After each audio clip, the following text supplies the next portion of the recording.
Hai, apa kabar semuanya? Semoga kabar Anda baik-baik saja. Terima kasih karena sudah memberikan support dan juga kesetiaan Anda untuk membangun channel Codot Film. Yuk kita lanjutkan alur ceritanya, sambil siapin kopi dan cemilan, setting suara volume full.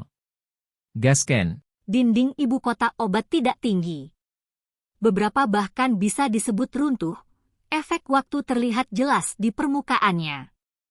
Namun, kota ini sudah ramai sejak zaman kuno, jadi tempat ini tidak membutuhkan perlindungan tembok. Selama periode waktu ini, Shihao menerima banyak hal. Semua tokoh terkemuka sekte yang berbeda datang berkunjung, apalagi tidak dengan tangan kosong. Ada beberapa yang membawa obat-obatan spiritual. Ini adalah bunga yang dihasilkan oleh pohon obat spiritual di depan kota. Shihao sangat tersentuh. Di dalam kotak giok di tangannya, wewangian melayang di udara dan cahaya berkilau bersinar dengan cemerlang. Kelopaknya sangat jernih, seolah-olah bintang berkedip. Ini adalah bunga yang menakjubkan dengan nilai yang tak ternilai. Setiap tahun, hanya akan ada beberapa bunga, dan beberapa orang memperhatikannya. Mereka yang ingin membelinya takut mereka tidak akan bisa mengantre untuk melakukannya. Ini adalah ramuan spiritual yang diubah. Setelah menyerap reservoir kecil cairan kesusahan petir, itu menjadi pohon obat spiritual. Itu telah hidup selama beberapa ribu tahun dan hampir menjadi obat ilahi. Itu sangat langka dan berharga. Mata Shihao terbakar dengan keinginan. Dia mengambil napas dalam-dalam, membiarkan hidungnya diliputi aroma obat. Dia segera merasa seperti dia dalam semangat yang besar, dan energi esensi mulai mengalir berlimpah di dalam tubuhnya. Banyak terima kasih kepada saudara Dao. Dia mengungkapkan rasa terima kasihnya. Nilai bunga ini terlalu tinggi, jauh melebihi obat spiritual biasa.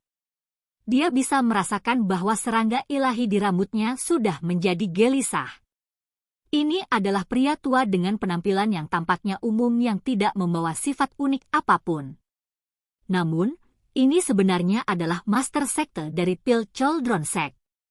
Setelah berbicara sedikit lebih banyak, Shihao terkejut menemukan bahwa ini adalah sekte yang sangat kuno yang mundur lebih jauh dari gerbang pengobatan ilahi. Dulu sangat indah, dan di masa lalu kuno, setiap kali dua kata, kuali pil, disebutkan, semua orang akan tahu apa hubungannya. Di bawah aliran waktu yang tak berujung, apapun bisa terjadi. Mereka secara bertahap menurun, dan hari ini, mereka hanyalah sekte yang hancur di dalam ibu kota kedokteran, diambang dilupakan. Saya memiliki seorang anak yang memiliki bakat alami yang hebat. Sejak kecil, anak itu ingin mengembalikan kejayaan kuno gerbang kuali pil, dan karena itu telah meninggalkan rumah selama bertahun-tahun untuk mencari warisan yang hilang. Saya harap teman Dao kecil itu bisa merawat anak itu jika kalian berdua bertemu suatu hari nanti, kata lelaki tua itu. Shihao secara alami tidak akan menolak. Setelah dia memahami detailnya, dia mengangguk setuju. Rumor mengatakan bahwa sejak zaman kuno, hanya ada 4 orang yang berhasil menyempurnakan 9 pil reinkarnasi. Nenek moyang pertama Pil Chaldron Sekte adalah salah satunya. Setelah menelan pil ilahi, seseorang bisa segera menjadi dewa dan naik ke surga. Orang bisa membayangkan betapa hebatnya warisan sekte ini. Jika itu dapat ditemukan, bahkan mungkin ada hari ketika itu akan dengan cepat melambung ke keagungan, memulihkan kejayaan kunonya. Ayo pergi! Sekarang dia bahkan mendapatkan bunga dari pohon obat spiritual, tidak ada penyesalan yang tersisa untuk datang ke ibu kota obat. Shihao memutuskan untuk pergi dan melanjutkan menuju ibu kota Kekaisaran Negara Batu untuk melihat surat itu. Tentu saja, dia tidak melupakan alasan mengapa dia datang ke ibu kota obat. Mulai sekarang, apa yang harus dia lakukan adalah terus mengumpulkan obat-obatan spiritual dan melakukan sebanyak yang dia bisa untuk mengumpulkan semua yang dia butuhkan untuk memperbaiki pil nirvana kecil. Ini demi menembus belenggunya, jalan emas besar yang mengarah pada tujuan menjadi ahli tertinggi. Masa-masa sulit akan datang, dan bahkan para ahli tertinggi pun melarikan diri. Seberapa menakutkan itu akan terjadi? Itu bahkan sulit untuk dibayangkan. Semakin banyak kekuatan yang dia miliki, semakin besar pijakan yang bisa dia miliki untuk bertahan hidup.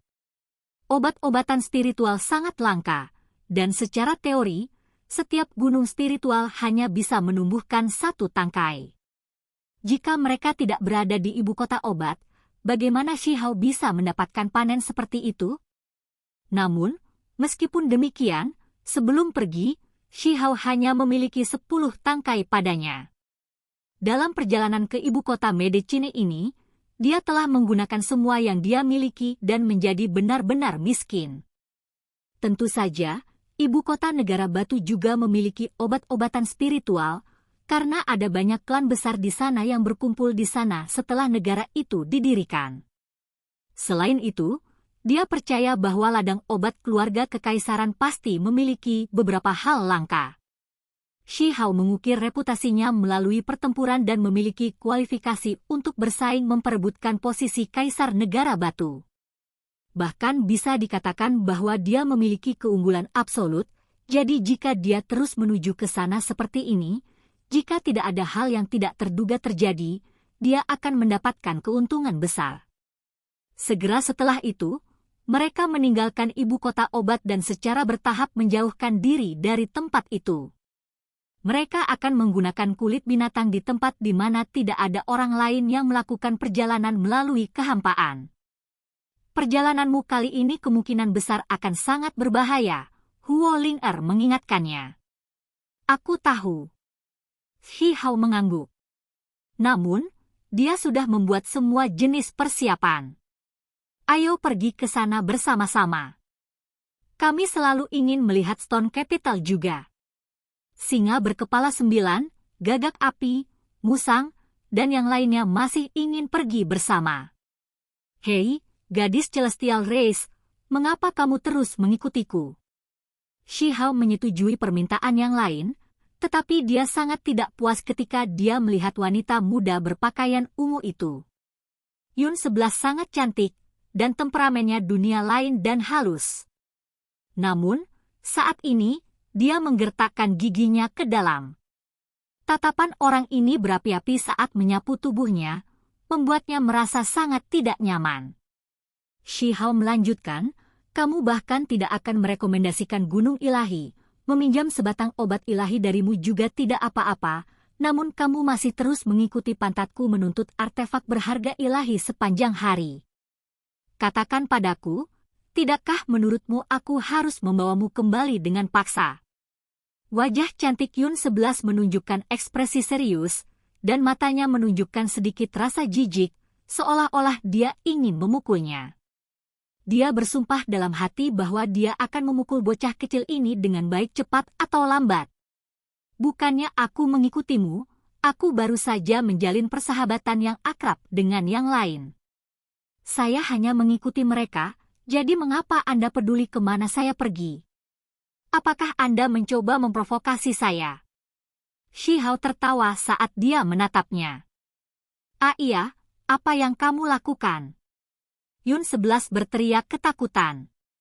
Tubuhnya ramping, dan lekuk-lekuk tubuh yang anggun menghiasi tubuhnya. Dia tiba-tiba diangkat, segera menyebabkan wajahnya yang cantik menjadi sangat merah. Dia mulai berjuang keras. Saya sudah memutuskan, saya paksa membawa Anda kembali ke desa, kata Shihao. Tidak perlu banyak masalah. Menikah saja dengannya. Saya memiliki saudara laki-laki yang agak tampan dan berbakat. Saya pikir itu pasangan yang sempurna. Huo Ling-er membuka mulutnya.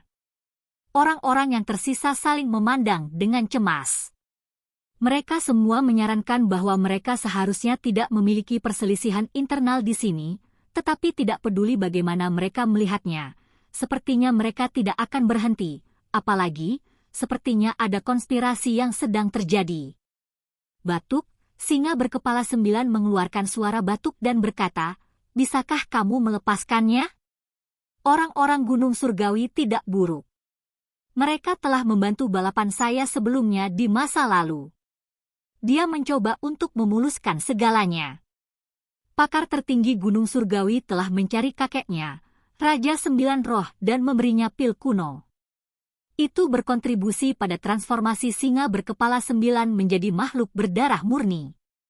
Gagak api juga membuka mulutnya, menyatakan bahwa ras Surgawi tidak sombong dan memiliki hubungan persahabatan dengan rasnya. Kakeknya, Gagak api tua, bahkan pernah mengunjungi Gunung Surgawi sebelumnya sebagai tamu.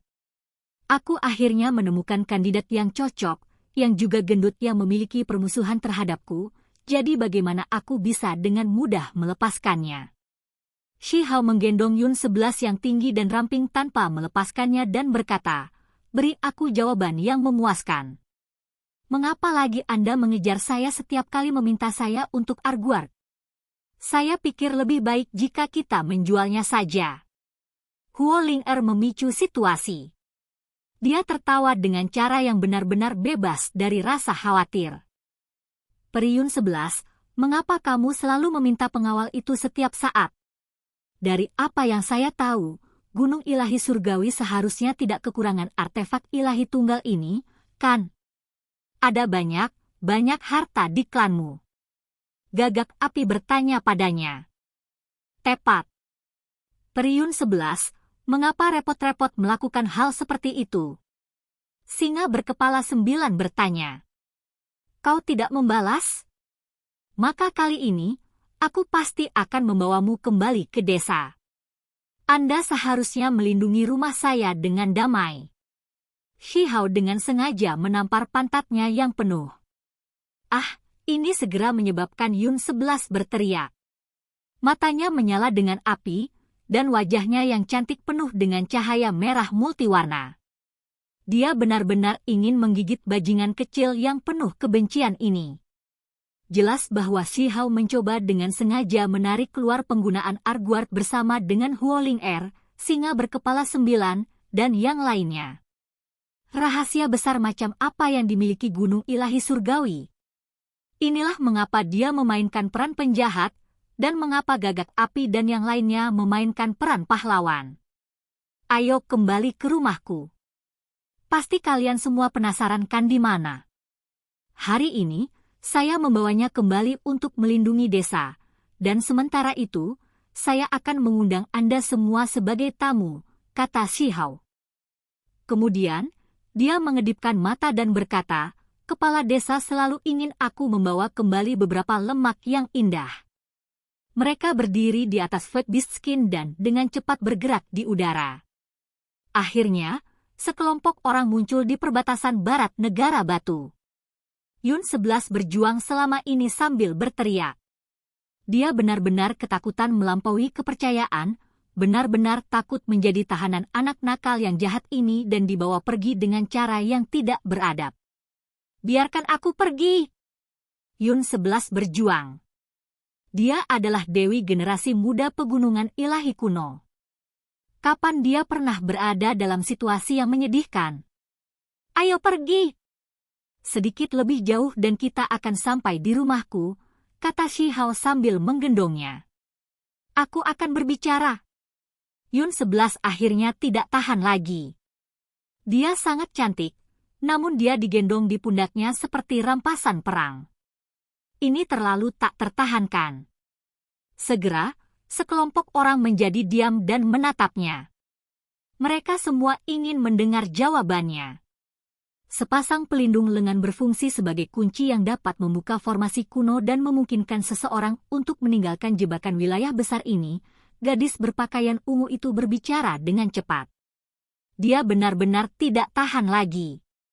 "Apa?" Semua orang menjadi kaget. Kata-kata, jebakan wilayah besar, membuat semua orang tergerak secara emosional. Mereka langsung memikirkan banyak hal. Kemana tepatnya itu mengarah? Huo Ling-er bertanya. Kulitnya yang seperti batu giok penuh kejutan.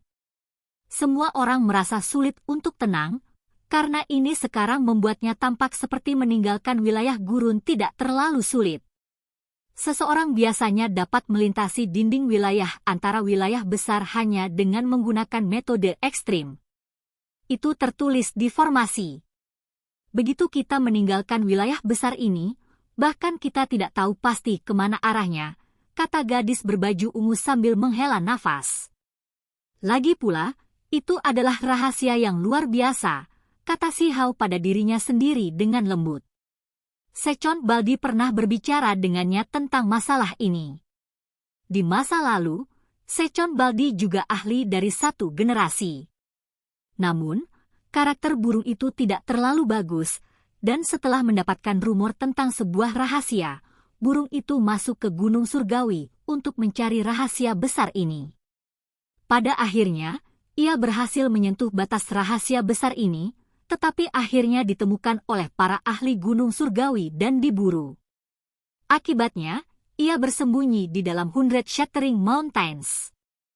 Ras Surgawi menjaga tanah yang berharga, tetapi mereka tidak mengetahui rahasia itu. Hanya setelah membersihkan semua jenis buku tulang yang ditinggalkan oleh Celestial kuno dalam beberapa tahun terakhir, mereka melihat catatan mengejutkan ini. Misteri ini sangat menakutkan. Jika sekte Mending Surga, Gunung Abadi, atau sekte Barat mengetahuinya, kemungkinan besar mereka akan memburu dan menduduki Gunung Ilahi Surgawi. Setelah meninggalkan jebakan wilayah besar, kemana kamu akhirnya akan pergi? Si Hao mengerutkan kening.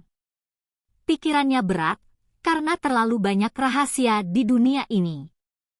Pengaruh yang satu ini tidak diragukan lagi sangat dalam dan luas jangkauannya. Lepaskan aku dulu. Wajah cantik wanita muda berpakaian ungu itu benar-benar merah dan terhina. Pak! Si Hao memberinya tamparan yang terdengar tajam dan jelas. Ini membuat Yun 11 benar-benar pingsan karena marah.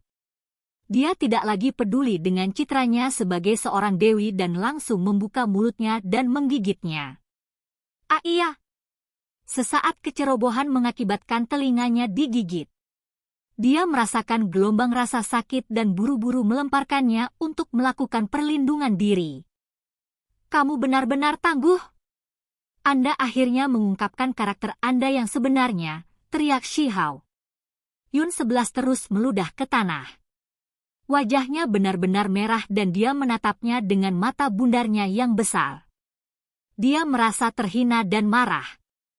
Dia adalah dewi dari ras kuno peringkat surgawi, namun dia menderita setiap kali dia bertemu dengan bocah iblis ini.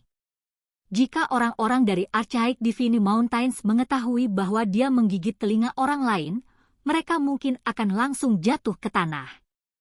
Banyak anak muda akan menjadi tidak percaya, merasakan kesedihan dan kemarahan. Resolusimu terlalu kejam, kamu benar-benar menggigitku. Si Hao memijat telinganya dengan sangat marah.